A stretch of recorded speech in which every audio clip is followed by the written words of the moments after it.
Dispatchers help callers on the worst days of their lives. For over 25 years, we've been there. A silent partner in millions of calls thanks to our redundant and diverse networks that ensure call delivery. Today, cities are bigger, traffic more congested, and the challenge is more complex. But you're never alone, because INdigital is quietly improving, implementing, and driving the next generation of 911, so you're supported in every situation. Make the switch at INdigital.net. My job is all about purpose. Just the ability to make a difference, to help someone be able to go home at the end of the day. My great-grandfather started the volunteer fire department in Springfield, Nebraska. My grandmother was a nurse. My uncle was a fire chief in Atlanta, Georgia. So somewhere down the line, it was my purpose to be doing this. Yeah, we're a family here. The data we get from RapidSOS is life-saving.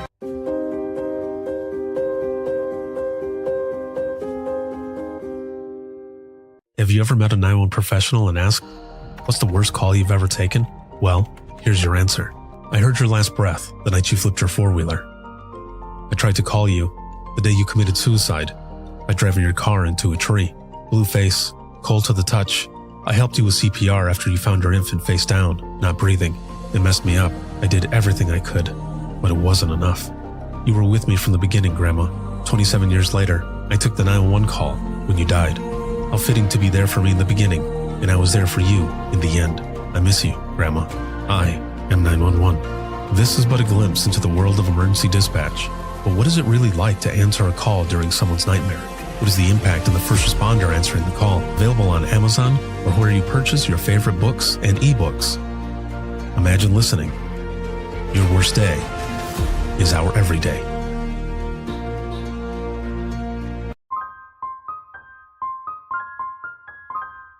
This is Jordan, and you're listening to the Code 7 Podcast Network.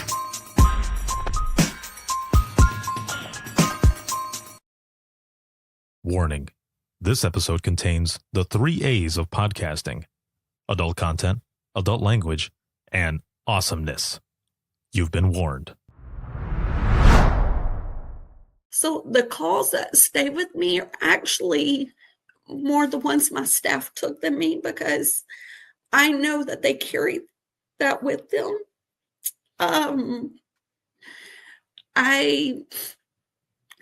Even with all my years of experience, specifically with hurricanes and tornadoes and all of that, I've worked Hurricane Katrina, I worked Ivan, I worked Rita, I worked a lot of these big storms, and nothing compared to what our staff heard that day.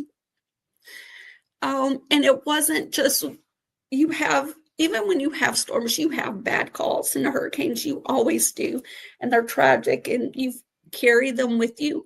But this wasn't a one call or 2 calls out of this whole storm.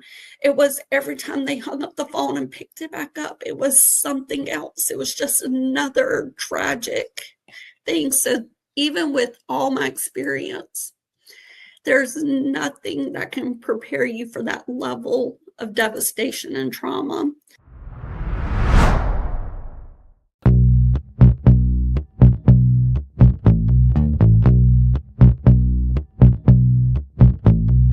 Welcome to Within the Trenches, true stories from the 911 dispatchers who live them.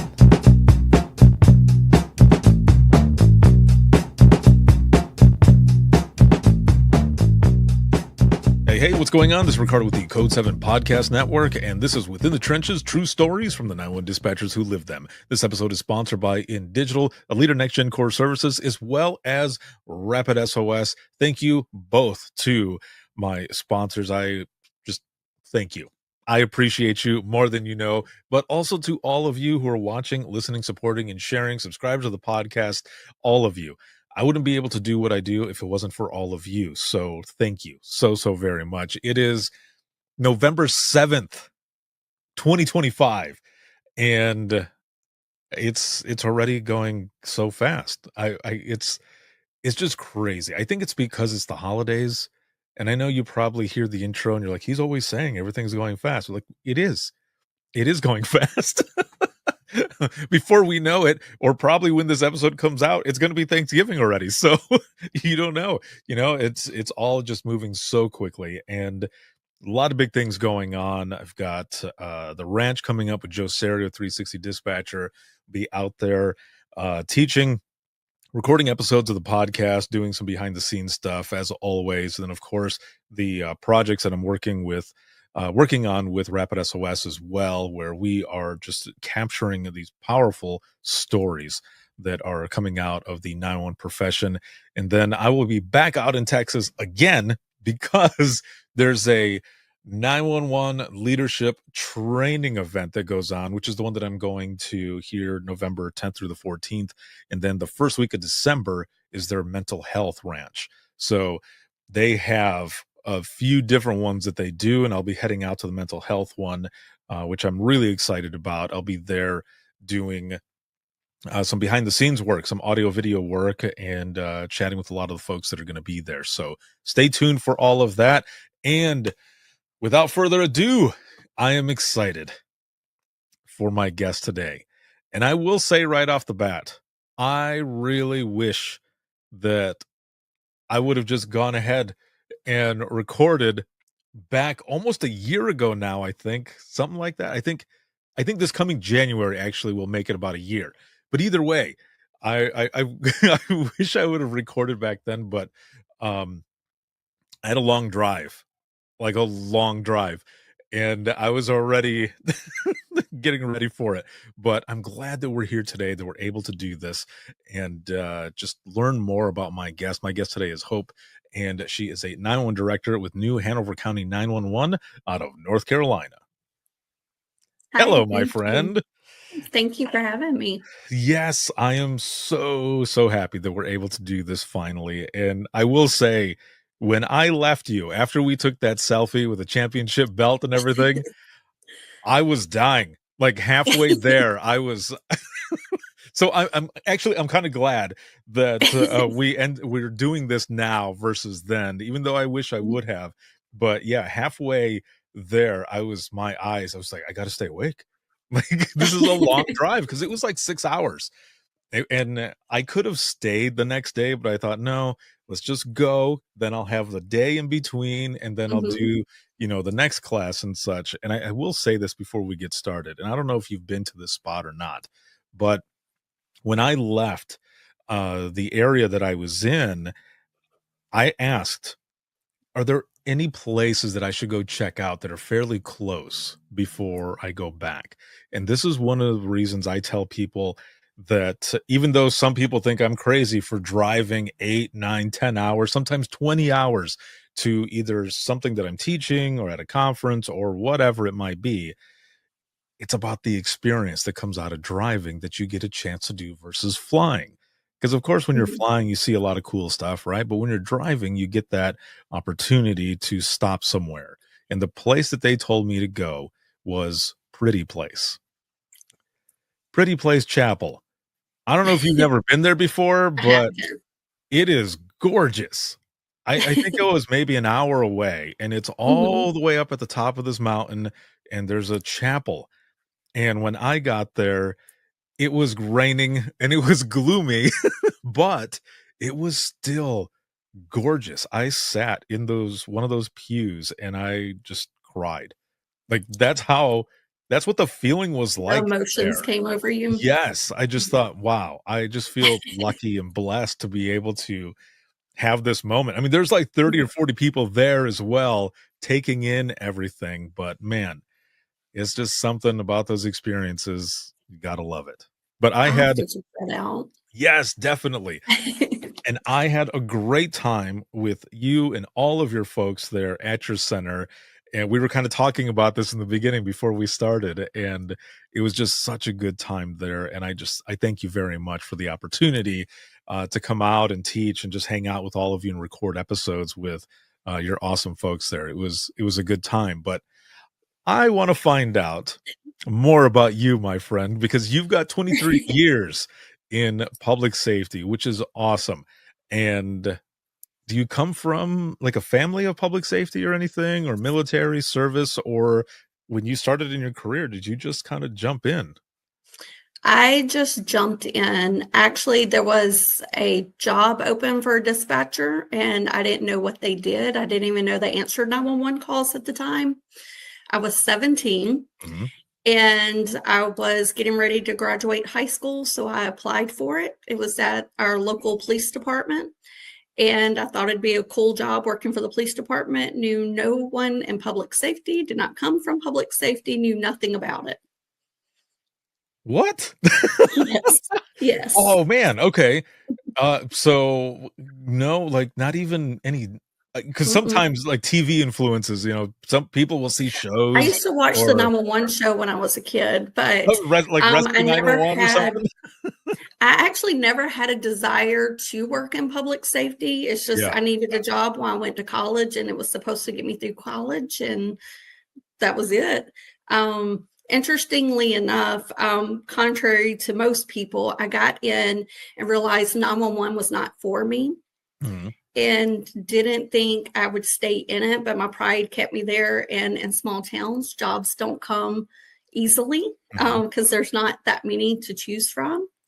And so I stuck with it for a while and really thought I wasn't going to stay in it. But at some point, obviously, in my career, my mindset changed. And here I am 23 years later. Holy moly. Okay, hold on. Let's backtrack a little bit here. So you end up getting in at an early age Mhm. and you're just graduating high school and everything. You're jumping into this because as you said, it's going to get you through college and you need a Mhm. job and I mean, you can't get anything more solid than 911 really because there's jobs are always available, especially now. But did you even get do like a sit along or anything? Or was it Mm-mm. you go for the interview and, "Hey, welcome." Like, what was that beginning process then like? I went through an interview and I don't really remember much about the interview. It was actually the first job interview I ever did as well. And I was shocked that I got the position. So I started maybe within a week or two after graduating high school. But I did not know that the police department took the 911 calls. I did not know what dispatch actually meant. I knew nothing about it. I was very naive and I was in for a rude awakening, but my pride kept me there because I decided it was absolutely not for me. And I just needed a job till I got through school. It was tough. It was really tough in the beginning. Holy moly. Okay, so you walk in.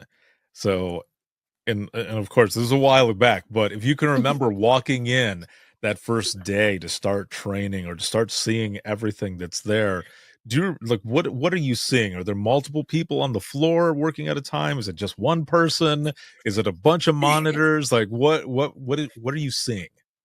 Well, I guess to explain this, I definitely remember because it is part of why I push for training and development now. Mhm. Um, my first day on the job, they had a prior employee had been let go, and then they realized they didn't have anybody to train me. So this is 23 years ago. I would hope this would never happen in today's time.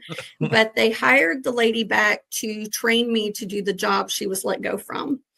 And so, needless to say, Oh no. it's one telecommunicator on at a time, dispatch center, and it was for night shift. And the first 15 minutes on the job, I was told, you answer this phone 911, you answer this one, ask the police department, and you press this button to talk on the radio, which I didn't even know what that really meant at the time. And she took a smoke break and never came back. And that was my training. Oh, dude. Yes.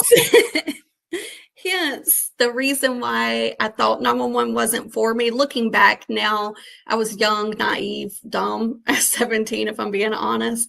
And I really didn't know that this is not the normal. This is not okay. And so I worked through it and figured it out. And yeah. So Wow, talk about DIY. Like yes, it was rough. It was very rough. Nobody taught me that the phonetic alphabet was not words you just made up. I didn't know there was a 10 code sheet. I use fruits for my phonetic alphabet. Field units would make fun of me, which I didn't realize why they were making fun of me. I just thought apples, bananas, coconuts, why not? Right. So. Oh, hope. Oh my Lord. Like you were left with no hope. It seemed like I was. you were I left to was. fend for yourself. There Wow. was one field officer that took pity on me, and at some point, and I don't remember the time frame, it had to be fairly quickly. I really just don't remember now, but she took pity on me, and it was back when they had Southern Links, and she would tell me how to do my job before I had to do it every time until I figured it out. So Oh my. I was I thrown to the wolves. Yes, I was just gonna say, talk about getting thrown Yes. to the wolves. Welcome to Yes. dispatch. Wow. So my story is similar in the sense that that first night that I was there, it was about 20 minutes of my trainer, Harry, who was a very seasoned dispatcher, slightly crusty, I like to say. And and and after I watched him with his first 911 call, he says, "You're next." And I remember saying, "What? Like, are you for real?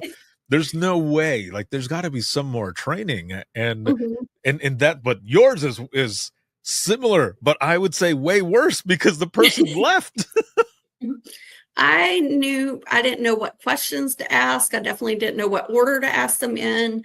And so over time, as I started figuring it out, I started making my own training book and started documenting stuff to use as a reference. I think the worst part of it is because I worked under the capacity of a police department and we were a secondary PSAP. No one told me we dispatched for fire. And so my first structure fire, I did not handle because I didn't know I was supposed to handle it. I didn't know we dispatched for the fire department as well. And so unfortunately, this family lost their home because when she called, I immediately said, "You need to call the fire department. Hold on, let me find a number for you," not knowing that was me. At the Oh, same time. geez. Mhm. Holy moly.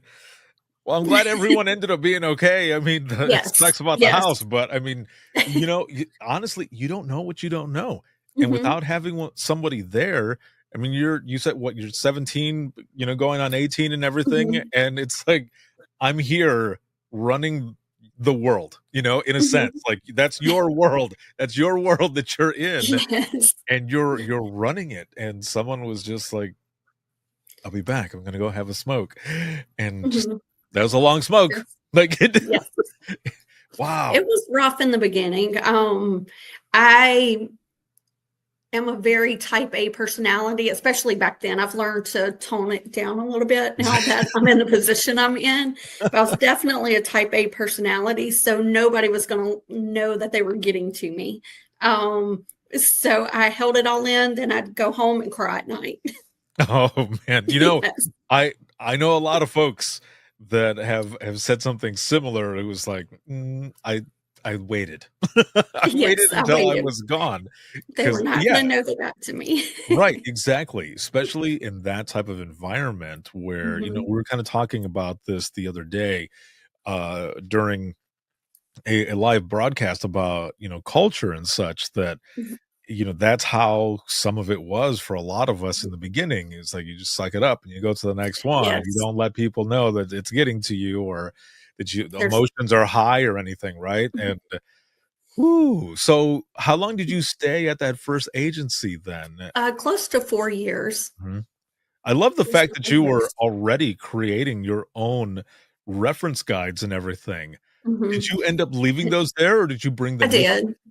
I did. And, the people that were hired after me, it got a little more structured each time somebody came along. It wasn't flawless by any means, but this is in the beginning before we even knew, or before I even knew there were national standards and APCO and NINA existed. And it was just figuring it out on your own and what makes sense and how do you make it easier for the next person so they don't go through what you went through. So I can, in kind of a jokingly way, I can imagine the beginning of your reference book is like Dear reference book. Today, today I started and nobody told me anything. This is where Yes. we begin.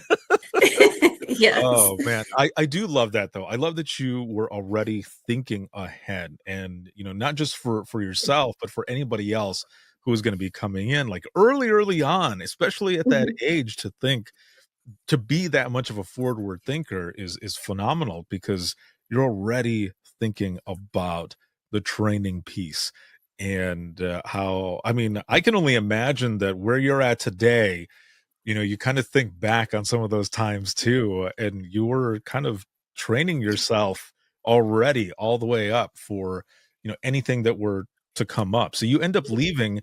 Um, well, actually, let me ask you this first, Okay. because there are a couple different spots that you were at right Mhm. before you are at New Hanover. So for that first one, do you remember any of those earlier calls other than like the fire or anything like that? I don't remember the very first one. I do remember because I'd started in June, Mhm. and I remember the units coming in one day and they're talking about get ready for the 4th of July. You're scheduled on the 4th. And I said, okay, besides it being busy, what's the big deal about the 4th? And they told me we always have a shooting on the 4th. And it's small town, so they don't get shootings every day or even every week or Yeah. even every year for that matter. And so I just kind of blew them off. I was like, oh, they're trying to scare me kind of thing. So I started in June, 4th of July, I'm working, and I get my first shooting call, and I am by myself. And the guy calls in, but he hasn't done the shooting yet. He had learned that his wife and his best friend were having an affair, and he's telling me he's about to shoot and kill them. And so I'm trying to tell him, I don't need you to do that. And keep in mind, I have no training. So I'm doing the Right. best I can. I'm getting units en route. I got his location. I know where he's at. He's at our old outlet mall. I'm trying to get units behind the old outlet mall. And the next thing I know is I hear 3 shots. So he shot his wife, his best friend, who were behind the old outlet mall where we were at. And then he shot and killed himself. What made this call tragically memorable wasn't the fact that it was even the shooting. And I do remember my adrenaline going up, and I remember when everything settled, my hands were shaking, and surprisingly, I was able to handle the call well. I didn't lose sleep at night, but I did think about it periodically. But what made it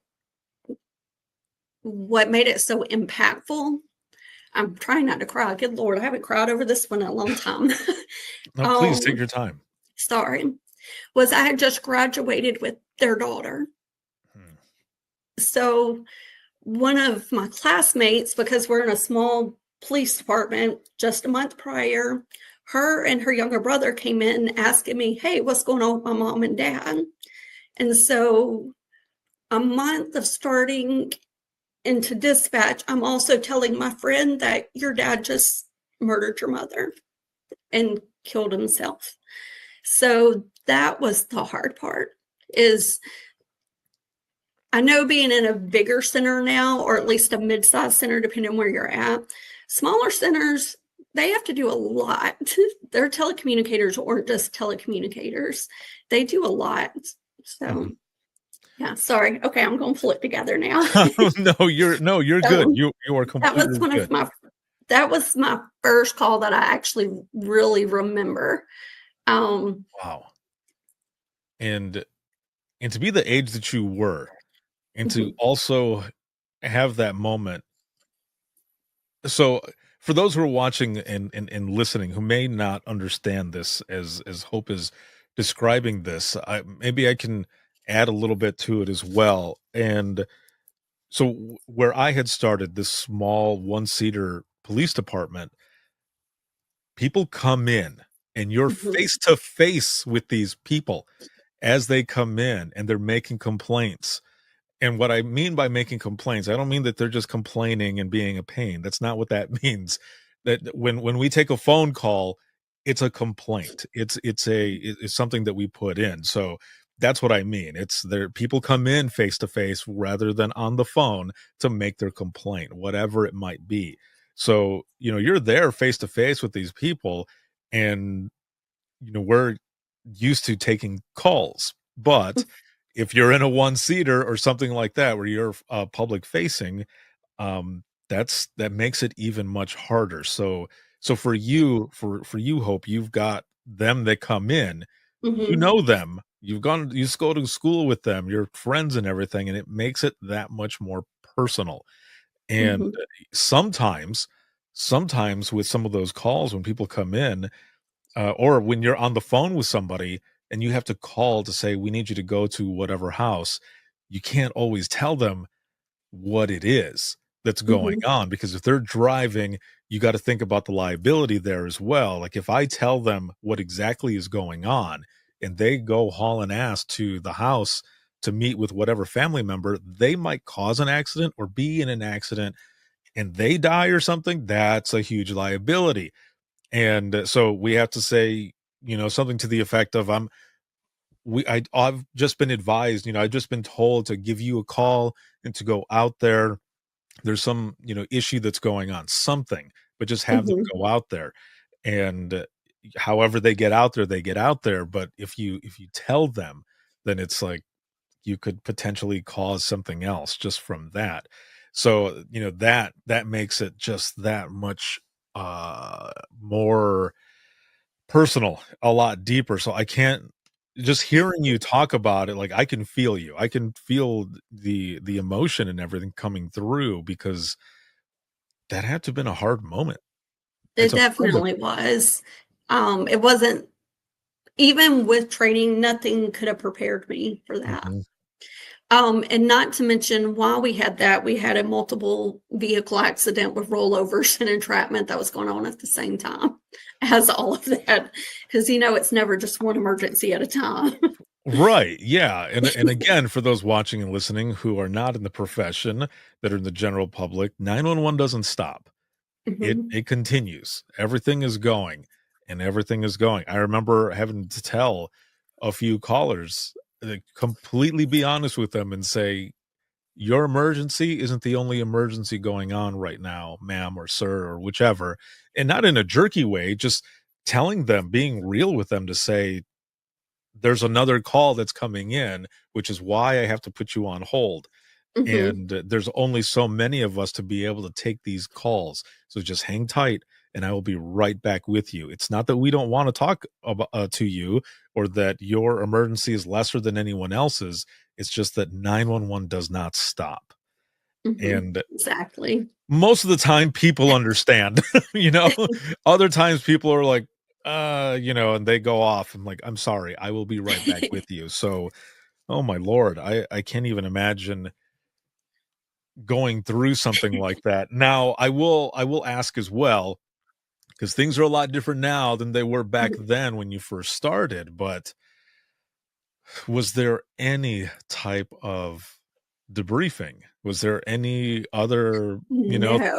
all right, because there No, was not at no all. resources, right, for mental health and wellness, and people Mhm. probably weren't really talking either. No. Yes. Because 23 years ago, I mean, I think you started probably around the same time that I started. So, um, yeah, there wasn't anything. It was just like, all right, go to the next one. Yes, exactly.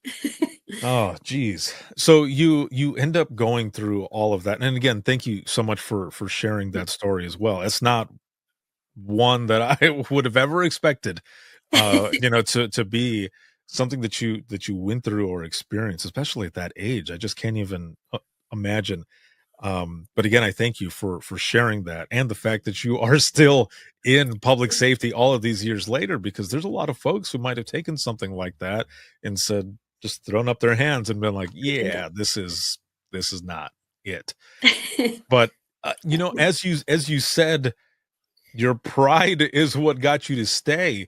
But also, I mean, kind of thinking back, can you pinpoint, because you end up going to another center, and obviously, as we've been saying a few times already, you've been in public safety for 23 years. So is there a moment, an incident, or I don't know, anything that you can maybe pinpoint what, I guess, solidified that you were in the right spot, that you were in the place that you were meant to be, as in being in public safety?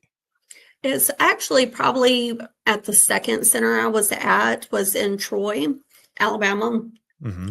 And going from my first center to the second one, the culture was a lot different. It's the people you're around, the people who build you up, and it really is a team effort. And I actually I'm trying to think about how to explain this. Can I go back a little bit and tell you how I ended up at the second center? Of course. Yeah. That might make more sense then. Yeah, Okay, for so sure. when I graduated and got my associate's degree, I quit 911. I had no plans of ever going back. I ended up moving to Troy to go to Troy University, and I was in athletic training. And I was in class one day, and they had brought the canines in to come and discuss substance abuse in athletes and signs to recognize. And while they were in there, they would ask questions periodically. And based on how I answered them, they figured out at some point I've worked in public safety in some capacity. So after the class was over, they stopped by. One of the officers stopped and talked to me and said, "You have some experience in public safety. Where at?" So I told him I had dispatched for close to 4 years prior. And he said, "We're hiring." And I told him I'm not interested. Like, I don't want anything to do with it at all. And keep in mind, this is still years and years ago. It would never fly today. But the hiring sergeant at Troy Police Department was friends with the department head of the athletic training department at Troy. And they tracked down to figure out which student I was. And I had an application hand delivered to me to my apartment by an officer. What? Yes. So I would have never had that not happen. I probably would not be in 911 today. And he brought this application to me, like paper applications back then. And I was kind of surprised and shocked and a little bit flattered. I was like, okay. So I still didn't really want to work in 911, but I was new to the area. I was like, okay, I could probably do some part-time work. And if I really don't like it, I can put in my notice and it's no big deal. So I put in my application. And there's nothing like interviewing for a job you don't necessarily want or need, because you can say whatever you want to. Right. Keep in mind, I have a type A personality. So Yeah. I did my in-person interview, and it went on for 2 hours because we laughed. We talked about pranks and jokes and all the stuff we did at my prior center. So it wasn't all bad by any means.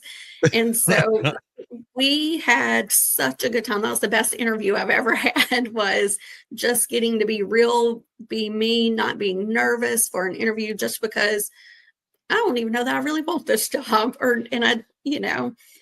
I ended up getting the job, and I started, and the environment was so different. It really was the second family that you hear public safety talk about.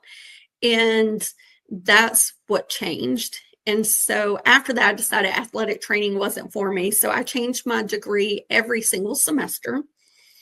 And somebody in the police department one day told me, you need to figure out what you love, what you already know, and you just need to figure out how to make a career out of it. And so that's what I did. Wow. It just took going to the second center, and it was the people. It was the people. And part of it is like we take a lot of bad calls.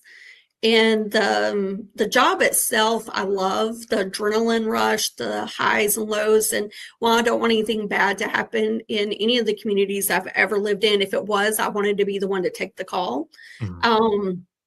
Because I knew I honestly, like, that's my strong suit. Like, I know what to ask, when to ask. I know what the units in the field are going to ask for, what they're going to want, need. My partners around us on our team, we never had to ask somebody to make a call for us. Like, we listened out for each other. So we always knew what the other person needed and just did it for them. And it was just really that environment and figuring out how do you make a career out of this, and how do you bring this to other places that don't have an environment like this. It's great. Wow.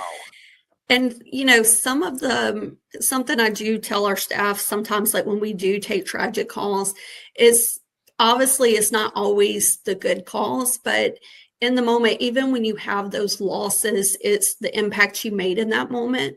Were you compassionate and caring, because they're going to carry that with them for a lifetime, and you're making whatever the situation is, even if you don't always have the saves, you give them their best chance of survival, or you give them their best chance for it not being as bad as it could have been, all depending on how well you do your job. And so sometimes the impacts aren't the outcomes we want, but we do make an impact either way. I love that. It's so, first off, the folks in Alabama, I've been out in Alabama several times, and that Southern hospitality, I want to stay, you know. it's so nice. Yeah, it's so nice around there and everything. And I love that, you know, you come into it, you're embraced, and it's like it's a different mentality almost from when you first started. And I wonder if, you know, when did you tell them, like, do you remember in the interview, if you kind of told them how you started out, how it was in the beginning? And the only reason I say is because I can just imagine them in the back of their minds going, holy moly, they left her by herself on that first day. I don't remember. I do remember some of the pranks I talked about. Yeah. Or some of the parts working in, like you had said earlier, we're forward facing, the public sees you. Yeah. I don't remember telling specifically about the training. I imagine I probably did, because I do know I was not nervous and did not hold back. There's a lot of fun memories there too. I don't know if I should share this or not, but I'm going to anyway, I guess. Okay. And I know my assistant director, she tells me all the time, hope I might not, I want to share that if I was you. So here we go. It's like, I was in dispatch one day and everything pops off, like things are going nuts. We only have 3 officers on duty. And so we have domestic and shots being fired in our project. So they're on the way, but they had just arrested somebody and he's sitting right in front of me. The only thing that's in between us is this plexiglass and this door. And they just left him. And keep in mind, you were telecommunicator or dispatcher is what we were called then. And I'm sitting there and I was like, what am I supposed to do with him? Like, what is he supposed to do? And I'm trying to figure this out, but I'm working the radio and I'm watching him and I see him looking around and I could tell his mind's racing. Like, I know he's about to do something. I didn't know what I was supposed to do. Well, suddenly he takes off running out the front door. And as a telecommunicator who's never been trained, I didn't know if it was my job to do anything or not. So I grabbed the WT, the walkie-talkie, and yelled, I got one running. And I took off and chased after him. And I actually tackled him in the parking lot. And this man was I was a tiny thing when I first started working. But I remember tackling him because he was not expecting that in the parking lot, and told him to get his ass back inside. And there we had Class A uniforms and our badges actually said patrolman, even though we were in dispatch. Oh. And so I was like, I don't know that he ever knew. I mean, he should have, but yeah. I don't know. It was just wild. So that is amazing. I do remember telling them some of our crazy stories from before in that interview. Needless to say, why it lasted 2 hours. Oh man, that You're is, Karen now listening to this podcast and be like, "Hope should not have shared that." I know, right? It'll be okay. Yeah, exactly. No, we had, man, those, I'll throw one out there as well. It was April Fool's Day. And Mhm. one of our sergeants called up because he knew it was my team that was working and that I would do it because I like to have fun while we were working. And so he calls me up and he goes, "Hey, it's April Fool's Day today." And I said, "Yeah, it is." I said, "What do you want me to do?" And he goes, "I knew it." He goes, "Okay. Um, I don't know what to do." He goes, "But somehow I want you to play a prank on my crew, on my team." And I said, "Okay." I said, "I don't know what to do." And he goes, I believe in you. I know you can figure it out." And I said, "All right, cool." So I'm trying to think of something. And the position that I was sitting, it was backup phones and radios. So I wasn't taking the main traffic or anything. I was mostly running plates and warrants and such. And then I got a bright idea because at the time, their MCTs, their laptops that they receive all their information on, they kept getting new updates and they were getting so annoyed by it. So I thought, you know what? I'm going to use that. So nobody was on anything. There was nothing going on at that time. So I key up on the radio and I said, "Allegan Central to all stations and units. We have a new update coming down to your MCTs, but what we need for you is to pull off to the side of the road. It'll take between 10 to 15 seconds for it to download. You have to be stationary. So please do so, and I will let you know once it has been complete." And people are saying 10-4, but immediately my screen is like asteroids, like the Atari game. It's like pop, pop, pop, pop, pop. It's just popping up and everything. And they're saying, "Is this real? Is this real?" I'm like, "I'm not going to say nothing." So I waited for the time and then I go back on and I say, "Allegan Central, 12 stations and units. The download has been completed. You may resume your normal traffic and what you are doing. By the way, from Victor 1 and I, happy April Fool's Day." And I love it. and people keyed up and they're like, "Ha ha ha," and other people were sending me messages saying, "You're an asshole," and I was like, "Sorry." Yeah. So then a few hours later, that sergeant comes in and he was laughing, but then he also says, "Thanks a lot, asshole, for throwing me under the bus with you and calling me out over the radio." And I said, "Bro, I love you, but I wasn't going to go down by myself." Not by yourself. I love Yes. it. I was like, I had authorization. So yeah, no, that was good. I didn't get to chase anyone down and tackle them though. That's I pretty don't recommend amazing. it. Yeah, I do not recommend it.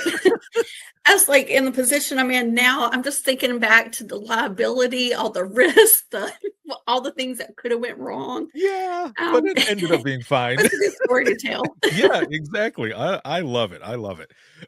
So you end up, so those are the first two spots, right? And then Mhm. you end up in a couple others, and Mhm. then you end up making your way over to New Hanover County in North Carolina. But before we moved to this spot, it sounds like you were all over the country. Pretty much. Or you were kind of Yes. learning from like different regions of the country and Mhm. everything. And I can just imagine how much that built your knowledge, your experience, and different scenarios going on to where you're at today.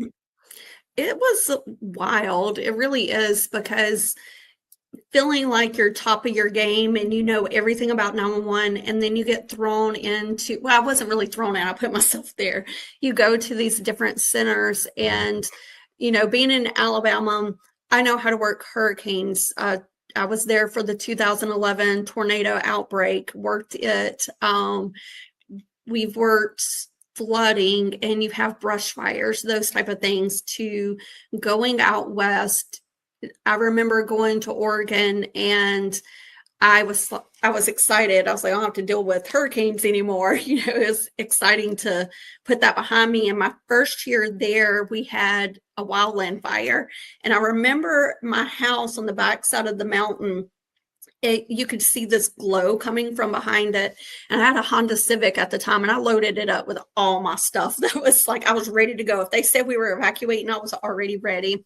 And I remember going to the center, and one of the TCs, she said, what is all that crap in your car? I said, in case I have to evacuate. And she's like, the mountain's limestone is not coming over it. And it's things I wouldn't have known being from Alabama. And I had worked in Georgia before I moved out west there. Mm-hmm. And my first year there was 32,000 acres burning in the county we were in.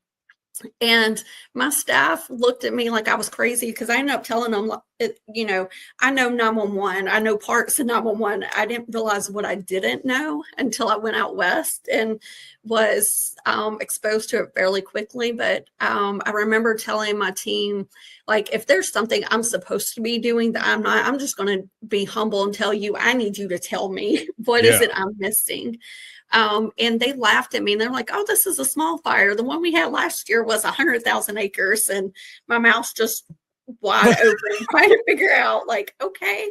The year prior, they had paint melting off of fire trucks and stuff of that nature. Going there, I experienced my first avalanche, where we had a fatality in it. We also had a couple of more avalanches that covered the freeway. So we were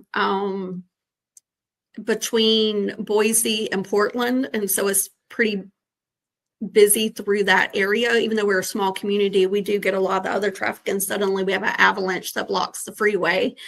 So getting those type of calls and being from Alabama and not being exposed to snow, except for maybe once or twice in my life, and, you know, where everything shuts down when it, you know, when you barely have, you don't have real snow. You learn that when you go out west too. And then from there, I went to Idaho and learned about, I can't even think of the name of it, different types of dirt storms because they're high desert and not be able to see through it, and that causing accidents. And they also had wildland fires. To coming back to the East Coast where I belong. I was like, I know how to handle hurricanes and tornadoes.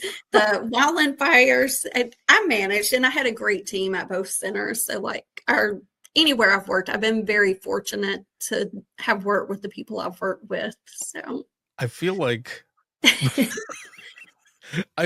so we joke sometimes about having a bingo card in dispatch to mark off, right, all these different things. I feel like yours is like a special edition bingo card. Yes. Holy moly, like you have been thrown into a lot of different situations. I mean, you've got this huge fire that they end up telling you, hey, that's nothing. 30-some thousand acres is nothing compared to the 110,000 we had. It's they were great. That's still my favorite place I've ever been, is in Eastern Oregon. Love it. A lot of bear calls or anything? I'm sorry, what was that? I said a lot of bear calls at all? I think the locals are used to it. So okay. I wouldn't necessarily say that we got calls Yogi on it. and Boo Boo. I mean, if anybody was to call it in, it'd probably be me or my family. Can I tell you how I ended up on the West Coast? Oh, of course. Yes, please. So I met my husband and had my daughter in Georgia. And I was doing quality assurance at that point in Augusta, and I was looking for a higher level position, and I wanted to get away from where we were at. I had just had some pretty bad calls. It wasn't even the ones that I handled. It was just some that hit back to back with some children the same age as my daughter, who was 1. And I was kind of in this position where I'm doing quality assurance. I'm not quite ready to give up dispatching yet either. So I have a desk on the floor. I do not have an office. And when they would take their lunch breaks, they did get lunch breaks in Augusta. For y'all that don't know, a lot of centers do not do that. That's true. Yeah. But we had these on calls. So a lot of people have to, on their days off, would have to come in to help cover lunches. Well, instead of them having to call out on call, I would cover whoever channel I needed to during the lunches. And then that also let me still have my hands in the mix, but not quite giving it up yet, doing quality assurance. And I'm doing some applications, and while things are slow, because they put me on a slower channel. And of course, a vehicle pursuit starts on the channel I'm on that's supposed to be slow. And I had started this application, or I had looked at it. I didn't really fully go through it. So I just hit submit, went on about working this chase. Little did I know, the place that I applied for, I thought was Florida. And I ended up getting this interview. They called me and they said, hey, your application went complete. We do require a cover letter and a resume. Can you go ahead and submit that? So I went ahead and emailed it to the lady. Did not think anything of it. And so I get interviewed for my first director position. And this is pre-COVID and all of that. It was my first WebEx anything video call ever. And I remember thinking that they talk funny, like something's off. And I also remember, why do they have so many layers on? Like, that just looks like a lot of clothing. And I remember thinking those two things. And it has not hit me that they are not in Florida.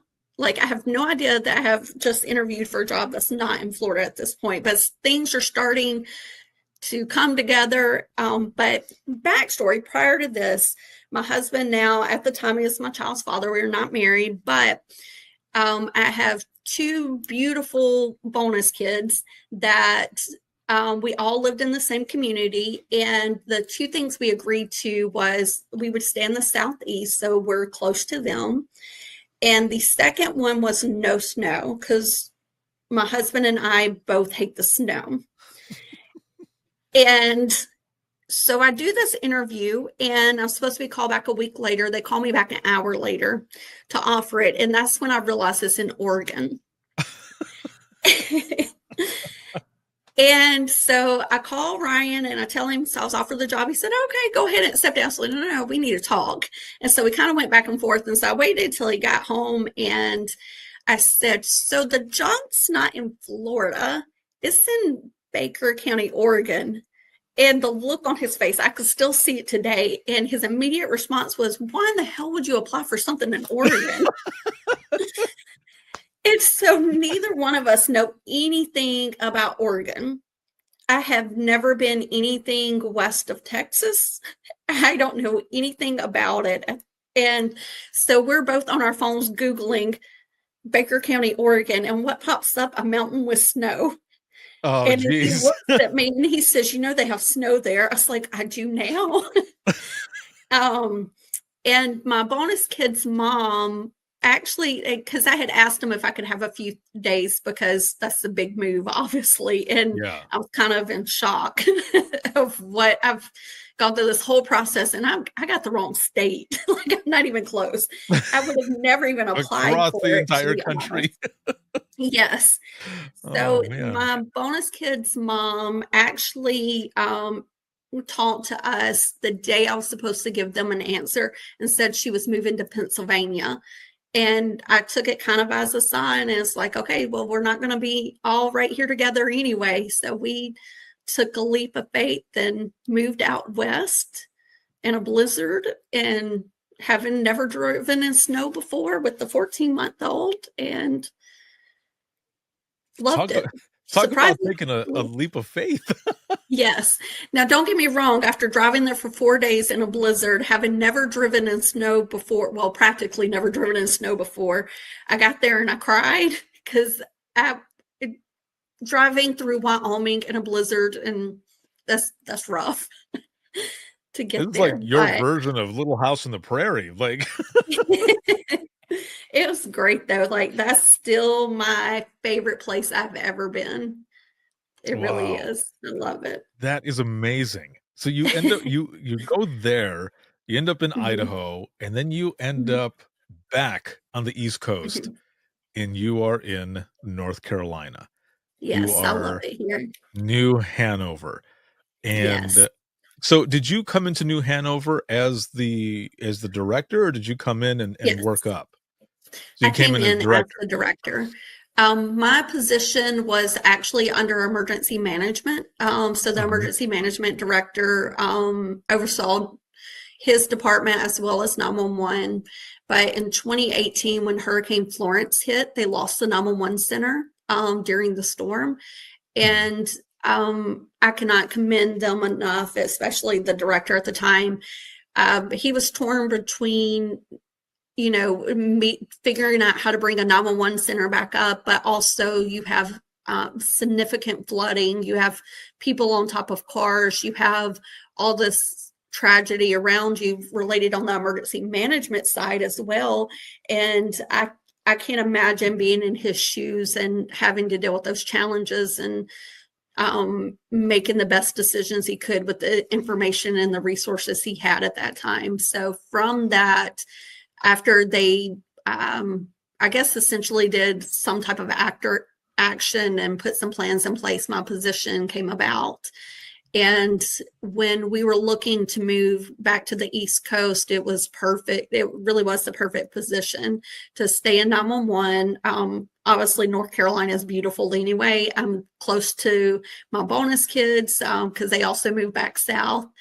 And as well as my experience with hurricanes, because not only had I worked in 911, I did 13 years of disaster services as well, specifically for hurricanes and tornadoes in the Southeast. So it really was the perfect fit. Wow. So it seems like it seems like you were kind of, in a way, had been training all of this experience, all of this stuff going on. And it brings us to, which is a kind of a good segue into this, just over a year ago now, to Hurricane Helene. And everything that happened with that. It was what, September 24th, something like that is when it, I think 20, which one? What? Oh, I was 27? I'm second guessing it. Oh, I don't know. I was looking at it right here. Maybe it formed in the on the 24th or something, but maybe, and then when we got hit hard. Yeah. So it formed around that time, and it looks like it started hitting and making landfall on the 26th, 27th, and going on and on for everything that it did. Now, with having all that experience, I guess let's go through this, because I was going to ask you about, a call that has stuck with you, but I kind of feel, and if you want to share, if you have one for that specific piece, we can go ahead and share that now. But I was going to leave it as the one that you talked about way in the beginning with the parents and your friend and all of that. So it's up to you if you have a call, that kind of sticks with you, versus the one that you had shared already, because that obviously sticks with you and such. Or we can jump right into Hurricane Helene. So I will leave that to you. We can go into Helene. Okay. So with all of that experience and everything, and this is kind of what I want people to understand as well, is having that experience that you have, knowing what is coming, at least in the sense of just the type of chaos that there's going to be. You as the director, and seeing all of this going on, emergency management probably reaching out to you, the 911 state board reaching out, whatever it might be, but also talking to your folks there, all under the headset within the trenches of 911. How are you preparing for this? What are some of the things that you're saying to people, but also how are you even feeling during this time? Because I can't even imagine watching all of this starting to unfold and thinking, okay, we've got so much stuff that we got to prepare for. Like, I can't even wrap my mind around that. Well, actually, this one was interesting in the sense that we weren't going to have a direct hit for the hurricane. We are a coastal community, and we normally would be making preparations. And in a typical hurricane that we're preparing for, we're probably going to activate. We're going to have people sleeping at the center. We convert some of our training room and our lounge into bunk rooms and bring cots in, and we start setting up teams. We coordinate with our backup centers, which is in Raleigh, and decide whether or not we're sending a team there. But this one was different because we're supposed to have minimum impacts. And it's actually Buncombe County, which is where Asheville is, that is preparing for the storm. And that being said, we are their primary backup center. And that had been formed maybe a year prior, somewhere between a year to 18 months prior. And interestingly enough, so Asheville's in the mountains, they're nowhere near the coast. And they had a winter storm. And so in case they had any outages, we would be their backup, is why we set that up. And then we thought it would be good for them to reciprocate. So when we have a hurricane, we could use somebody on the western part of the state to help cover for us, to try to build out those plans. So in preparation for it, we had calls with the state 911 board, our regional reps, as well as their 911 director at the time. And we were making plans. And I remember being on the call saying, okay, so if you start getting a few calls an hour, we're going to go on and add Fayetteville on, as in Fayetteville 911 as another backup center. And then we would kind of round robin it almost, where we call it load balancing, where Buncombe's going to take the calls, and any overflow, we'll get the first call, Fayetteville get the second call. So we have staff in, it's sunshiny days, this beautiful day here in Wilmington. And so getting your mindset ready for what the calls, that they had to take, you really can't prepare yourself for that. And we also had no idea, we had no expectation that it was going to be what it was. So with us on the coast, if skies are gray, storms coming in, we've had days to prepare for it. We have time to make sure all our stuff's in place. And in this situation, our staff came to work and it's a pretty day. You're just expecting your normal calls, your car accidents, maybe some domestics, whatever the case is. And that morning, we didn't just get a few calls. We ended up with over 2,000 calls that day. And to kind of put it into perspective, our 9 o'clock hour was the peak hour from 9 a.m. to 10 a.m.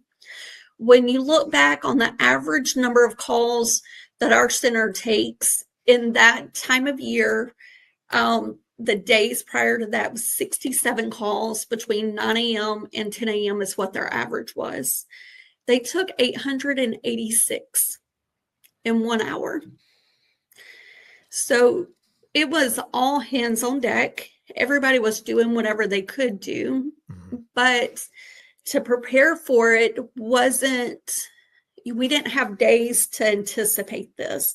We're thinking we're just going to catch some overflow calls. So almost immediately, the state brought Fayetteville on as we had planned, but between all three centers, we couldn't handle the call load. And so shortly after that, they brought on Raleigh-Wake. Raleigh-Wake became over inundated, and they kept bringing on center after center after center to try to cover all these calls we're getting. And at the same time, as a director, I'm thinking, I know what my staff's taking. So I know Fayetteville's struggling. I know Raleigh's struggling. Clearly Buncombe's struggling. But the calls were pretty rough for our staff, for sure. And even though I wasn't taking the calls, it's still, you carry the weight that your staff takes. You carry that weight with you. And it's not even as much the calls that bother you, or at least for me, and my role is worrying about your team and your staff and how they're doing. I remember that day, I grabbed a portable radio. So there's so many calls going to Buncombe. I know that they can't clearly see these calls, and some of them are trees down or the area's flooded and I can't get out. But you have other people who their houses are floating away. Somebody's caught in the river. You have children who are drowning. You have kids that are in treetops by themselves with no parents around them. and you think, like, how's your team doing? And we did have, unrelated to this, obviously, a few years ago, we did have one of our team members commit suicide.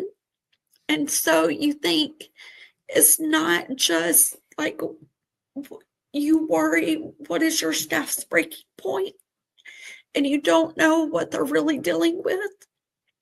And so I did bring Kleenexes. I thought I was going to be able to get through it. I'm sorry. No. You don't have to be sorry at all. Please take your time. I can't even. Some of the calls that, even though like I have calls that I remember, these are harder on me and I didn't even take them. And it's because you genuinely care about your teams and you want them to be okay. And you know, at the same time, I know that the directors from Fayetteville and Raleigh and Buncombe are probably feeling the same, worried about their teams and doing whatever they can. I remember grabbing a radio to just make sure Buncombe knows that we're getting these calls. And it's not just the calls, it's the ones that are imminent threats or imminent danger, like they're not going to survive if somebody doesn't get to them. And I remember the response I got back at some point was, nobody's going. We have nobody to send. We have nobody that can get to them. And so you're taking these calls. And one of the struggles I had was, it kind of goes back to, I think, one of the reasons why you started this podcast, the 911 Saves Act. I know I've been in several different centers, and I know not everybody believes telecommunicators are first responders because they're not in the field. And frankly, that's bullshit. Because you go back to Hurricane Helene is the perfect example. They do it every day. But if you go back to every day, if our telecommunicators do not get people to start CPR, they have no chance of survival if they're not breathing. And when responders get on scene, they do take over those calls, and they may or may not have a save. But if they don't start it from the time they get that call, your chance of survival lessens every second. But you take Hurricane Helene. I remember our staff talking to people who the flood waters kept rising, and people have somehow gotten in the attic before they called 911. The floodwaters are not stopping. They continue to rise. And so our staff is doing everything they can to figure out a way to get them out of these attics because they have nowhere to go. You have families with children. You hear the children in the background. I remember a 13-year-old boy calling.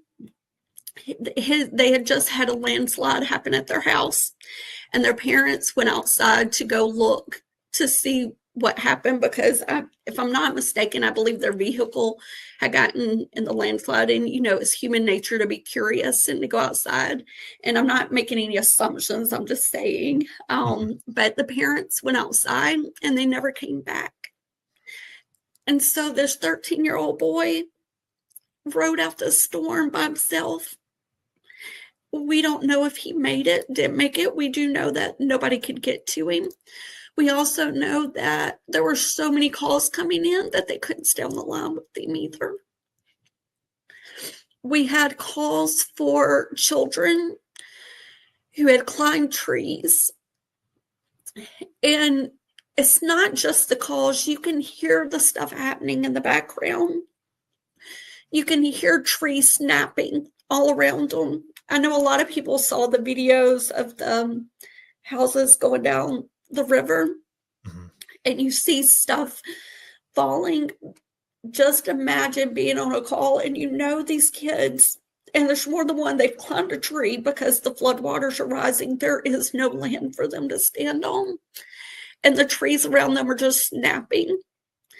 And then suddenly you lose contact with them and you don't know if they made it or didn't make it. So the calls that stay with me are actually more the ones my staff took than me, because I know that they carry that with them.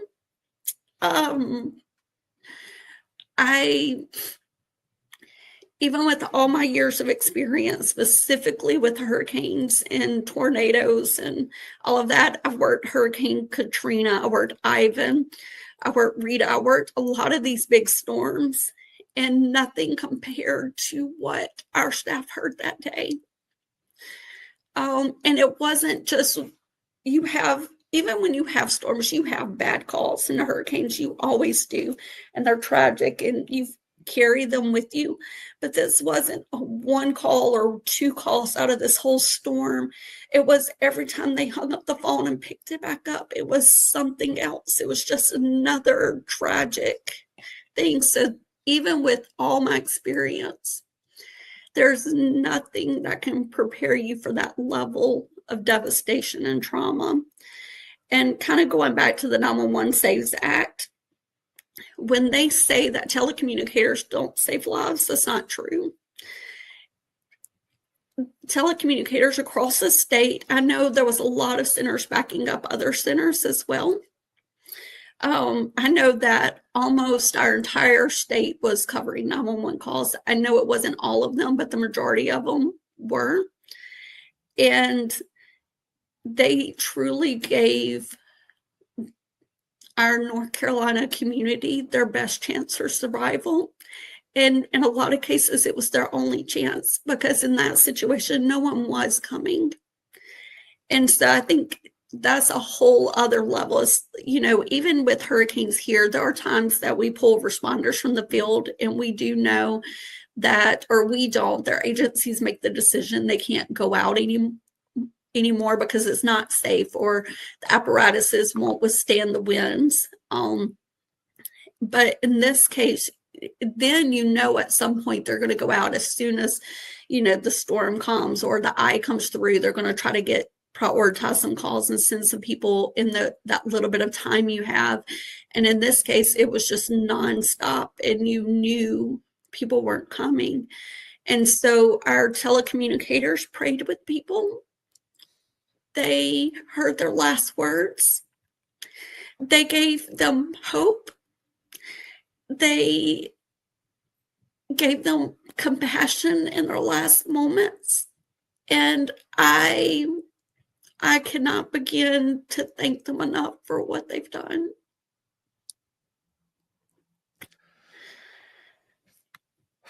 Thank you. I'm crying too much on this podcast. I'm sorry. No. You don't have to be sorry at all. I love that. First off, thank you so much for sharing all of this, and in detail, and because these are things that people need to know. People don't understand what it is like, especially for something like this, for Hurricane Helene or any hurricane that comes in that has this type of devastation, tragedy, and impact that is going on. So no, please, emotion is good. It's good to get it out. It's one of the things that we talk about all the time. So please, no, don't hold back. It is okay.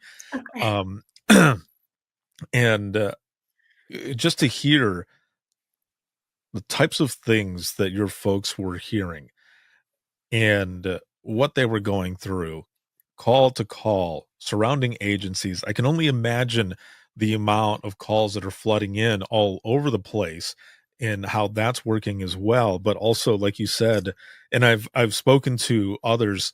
I spoke to someone who was out of Buncombe as well. And just, like you and others, who have had to go through something like this, it's hard for me to wrap my mind around that. Our job, right, is to send out help and to get help out there. But to have to tell someone that no one is coming out, to have to tell someone that you just need to get to higher ground, that alone, just saying it out loud here right now is odd to say. But to have to be there and actually say it to someone while something like this is going on, I can't imagine how much your heart just breaks, sinks, goes into your throat, like all of it, right? And you've got all of these calls that are continuing to come in. And although you mentioned that with all of your experience and everything else, it didn't or couldn't have prepared you or anything. I think some of the silver lining here a little bit, and this is just my opinion, I feel like you being there with your folks, you were able to give a level of response and support to all of them that myself or anyone else as a director who doesn't have any experience like that, you were the right person with all of that experience. Like, I mean, you've worked through these things. And again, like you said, it doesn't prepare you for something like this or the amount of devastation and the level of what this was. But that silver lining was that you at least had that type of support, that deep experience, that you were able to support your people in a way that others would not have been able to do. And that Mhm. is something to hold on to as well. How long did all of this last? I mean, did it stay at that rate for a day or two, or was that just that first No. day, or It how did was that? that first day. Mhm. Actually, our calls dropped significantly, and it was because they had cellular outages. And so when the cell phones and the fiber and all of that got cut, in the western part of the state, when they lost cell phone towers, they nobody could call. Um, so it lasted for several hours, but then when it dropped. And it wasn't one provider, it was all of them at that point. Um, That makes it and just a little bit more scary. it definitely was. It absolutely was. Um, it was remarkable kind of seeing what was being done to bring systems back up shortly afterwards that a lot of people may not know or may not have seen. One provider, I can't remember which one, when they're trying to run fiber somewhere, they hired professional kayakers to run it across the river. Oh, Because I wow. know you've all seen images where the river actually moved. It was not in the same place it was. Mhm. And I don't definitively know what areas that was in. I just know it was in Western North Carolina. I know a lot of efforts were being made to bring solutions back up. Starlinks were being deployed to different areas to allow people to connect to it. There was a lot that was happening on the technology side, but when you talk about infrastructure, we're highly technical in this day and age, and that definitely impacted our ability to respond or people's ability to call. So when we had a lot and then suddenly it went back to it should have went back to our normal operations, but the weight was heavy. We did when our staff, some of our admin team knew that they were what they had. We had people that we didn't care whether they came to our main center, backup center. If you're available, just come to whichever center's closest and just put on a headset, start taking calls. Mhm. So we did have some people who were able to come in as soon as they realized what we were getting. And I don't think anybody truly realized what we had until they were here and dealing with it. How long after do you feel like you and your team finally, like, was there a moment where you could finally take a breath? Or, I can imagine coming out of the center, stepping outside and just looking at the sky and just thinking, we just went through all of that. Like, how was that, It's even that those moments where you're finally kind of coming down? It was, I can't even say, like, it wasn't even days or weeks, it was months later. I couldn't even tell you a time frame. Um, and it's almost there's some people that wanna talk about it, and there's some that's like, "I don't wanna talk about it because I don't wanna cry, I don't wanna feel it." So it depends on the person Yeah. and how they respond to it, but it was definitely different. We did bring in counselors that were available on site, but we also had debriefings and um the I won't share obviously for I won't share the debriefing, but Mhm. one of the most impactful things was at the end of it, they said, "Do you have a moment? I need to get on a call." And it was Buncombe County telecommunicators thanking our staff for taking their calls. And I remember the look on my staff's face, like, "Are you kidding me? This is your community. Why are you thanking us?" Like, but they recognized that. I think we all knew that everybody had some pretty bad calls. And what we learned was that even some of Buncombe County, we took some of their own family members, and they had shared that if we had not been there to take those calls, they don't know that they could have gotten through their shifts, knowing that their families weren't okay, even though, and I know, even being here, I have young kids in a regular activation. I'm worried about my kids and are they okay? Are they safe? And you really can't always call or check on them. And so that's something I'm always mindful of when my staff's here, because I know they have families and they have kids and parents that they may care for. They want to make sure they're okay. But I can't imagine being in a center where my community is being hit and knowing that to that level of devastation and the calls you're getting and really wondering, is my family really okay? But that's what telecommunicators do. They push through and work through it. I fully agree. And you had me there as well. I can only imagine that feeling. It's in what I'm going to say is not the same level, but it's whenever you get a compliment, a lot of times the response is, "Well, I was just doing my job," and it's kind of like that a little bit, and as the same type of concept there, where Buncombe, who got hit the way they did. I mean, everyone got hit there, but their spot seems to be the main spot of some of a lot of devastation. And for them to be on the phone with all of you and to say that, like, thank you. And for your folks to be like you said, you guys are the ones, we were your backup, but it's amazing, that show of respect, that the respect and the camaraderie that we have in this profession, not just with those out in the field, but all of us under the headset taking these calls and talking and everything. I mean, you understand, when you're talking to someone who has been there, like, you can feel it. It's like, this person knows what I'm talking about. Like, they've been through some shit.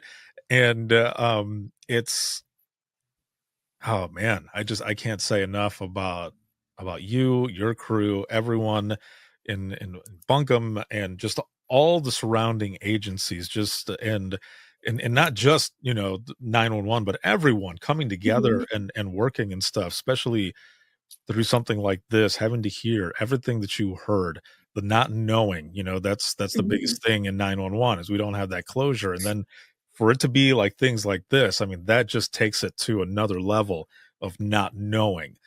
And you continue on, you go through your debriefings, you go through your therapy, your counseling, whichever it may be, and it sticks with you.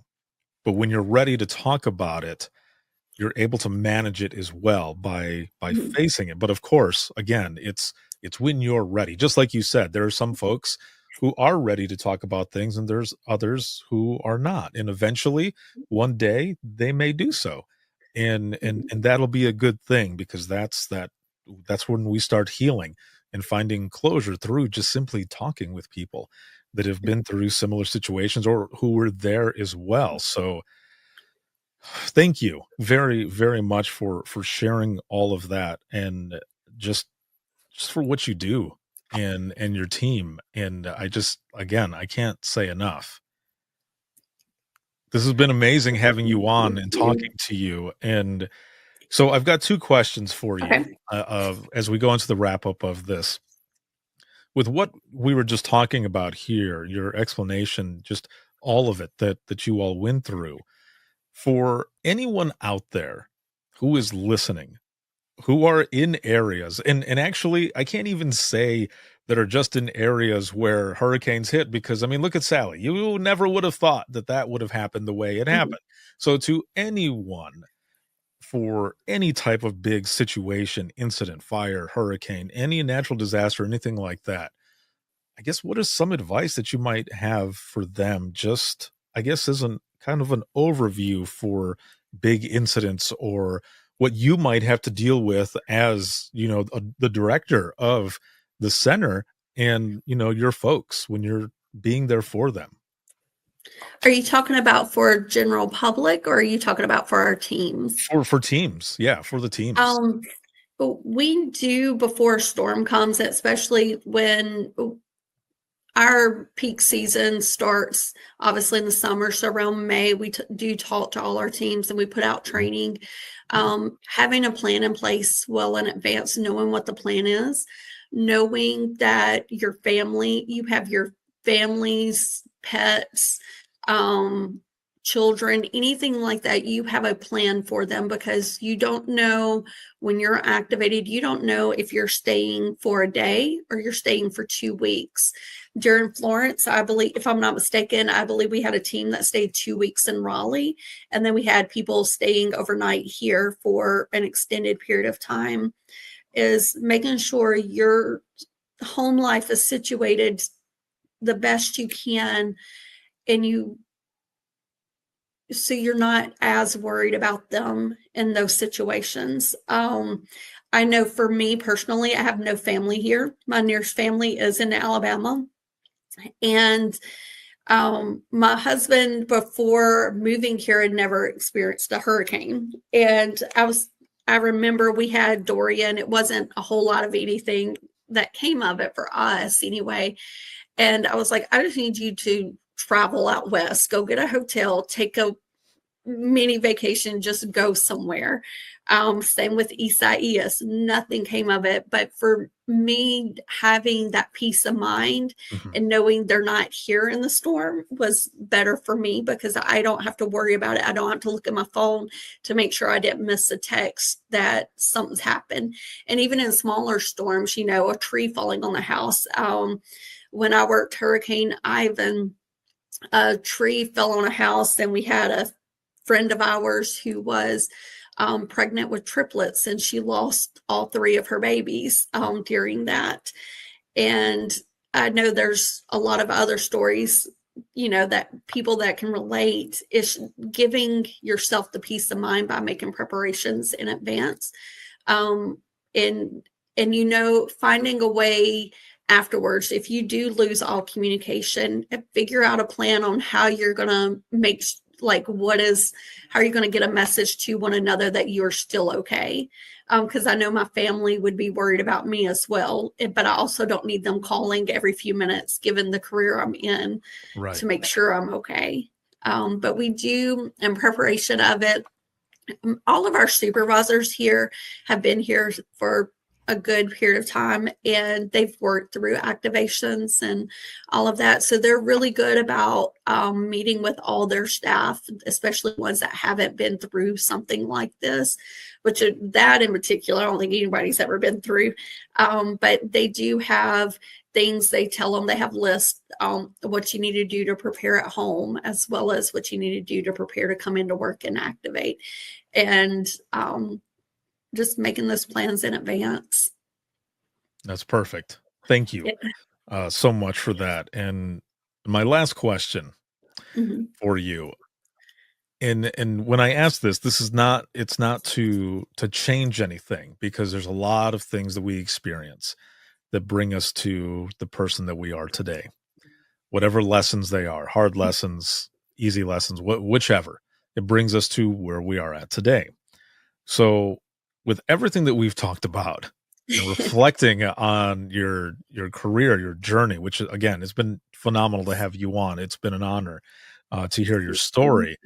And if you could go back in time to talk to 17-year-old Hope, as you are getting ready to take this plunge into something that you were just, going to get into, to get you through college. If you could go back in time after these 23 years, just to talk to yourself, give yourself some advice or let yourself know that it's going to be okay, whichever, what would you say to yourself? Oh, that's a tough one. It would probably be just to push through, because even with all the challenges, every center I've been at, I've learned and grown from. But it would just be to push through. And that's something like when I was a trainee, it was a really humbling experience. My very beginning story, when I went to Troy is a little bit different. When I went to Augusta, it was a humbling experience because I thought I was top of my game. And all of a sudden I'm a trainee again. And I had built a training program twice before, and I was a CTO, a training officer. And there was some days I could have punched my trainer and been perfectly okay with the repercussions of it. And having been what I felt like was top of my game and really good at my job, and to going back in training, it was humbling because now I have a whole new appreciation of people going through training, because I think over time you forget what that was like. And so I had 10 years and then I'm back in training again. And so the advice I give new hires now, anybody that gets hired on with us, they all get to spend about 2 hours with me. I feel so bad for them some days, but they do get 2 hours with me and they get a whole speech. But part of it is hard. It is not easy, but push through and don't quit. And I tell every one of them that, and I would probably tell myself that, because there's many times, and actually I did quit 911. I left and said I wasn't coming back. And had I not had an application delivered to me, I would not be in 911 now. Yeah. That's amazing. Thank you again. I appreciate you, what you do, and your story is just, it's a powerful one. Again, thank you for everything that you do. And it's been awesome to have you on today. Thank you so much. I will be right back here with you in just one moment. And for those who are watching and listening, if you have any questions, or you ever want to be a guest on the show, whether you are a new dispatcher, seasoned, or retired, reach out to me. I would love to have you on the podcast and share your story. I've been doing this for over a decade now, and it's a passion of mine and an honor. And just to have your trust to be able to share your stories it's humbling. So thank you so very much. But please reach out. You can do the easiest way to do it is to simply go to links.co/IAM911. Once again, that is links, and that's links with 2 I's.co/IAM911. You'll find everything there: email, social media, where to follow, where to hear the latest episodes of Within the Trenches podcast, as well as the Imagine Listening podcast, the free link to the Trenches community, where there is over 200 hours of free continuing education for 911 professionals, as well as 45 hours worth of the Dispatchers Roundtables. We take a topic, we go live, and we share it. So all of this training is there, and it is for free. Again, it's a link for the Trenches community, and again, all free. Again, links with 2 I's.co/IAM911. And a big thanks to our sponsors, INdigital as well as RapidSOS. Shout out to subscribers of the podcast. This can be seen on Facebook, YouTube, as well as LinkedIn Live and X. And I have got clips of the show, as well as IAM911 stories from Imagine Listening and the IAM911 movement. And that is on Instagram Reels, Facebook Reels, as well as TikTok. So you can find those there. And then you can listen to the podcasts 24/7. On Apple Podcasts, iHeartRadio, Spotify, your favorite podcasting app, and withinthetrenches.net. Have a good one, everyone, and we will see you all in the next one.